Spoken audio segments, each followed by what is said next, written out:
मतलब तार व्यवस्था टाइट करके जाता नहीं। अच्छा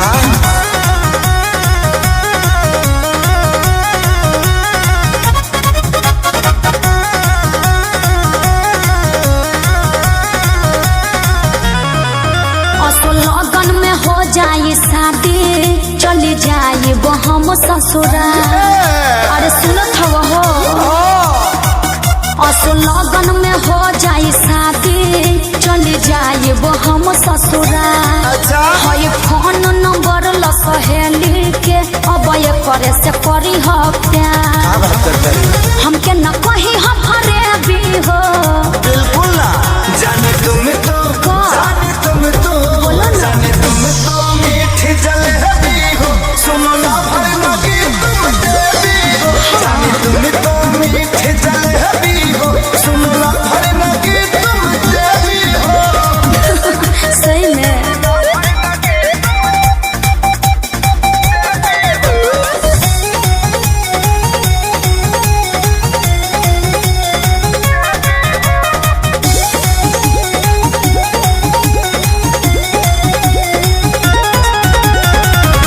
जबूरी हो ऐसे बातूरी हो आई हो बिया है मैं खाए तू पूरी हो कब न रोई हो हमके न जोही हो पापा के इज्जत खातिर बाई जरूरी हो।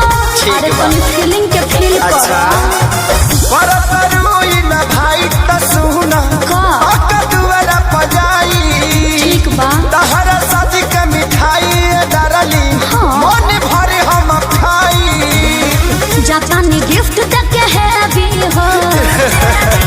जाने तुम तो जाने तुम तो जाने तुम तो मीठी जलेबी हो सुनो ना जाने तुम तो मीठी जलेबी हो सुनो ना भरना की तुम देवी हो। वो कैसे हो तो जब अपना सहेली के नंबर दे देबे तो हमरे नया चीज बेटा जाए ना। आई लव यू जाने आई लव यू।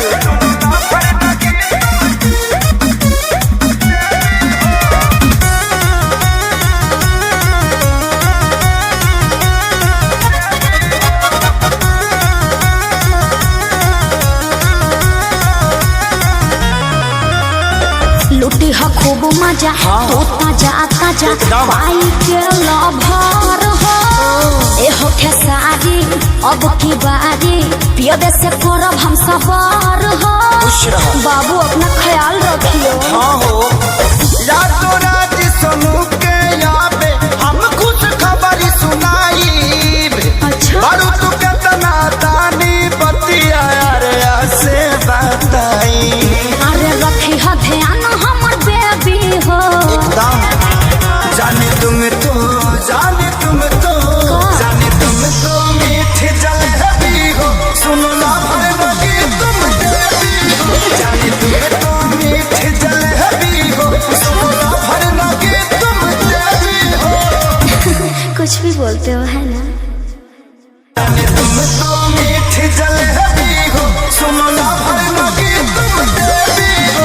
जाने तुम तो मीठी जलेबी हो सुनो ना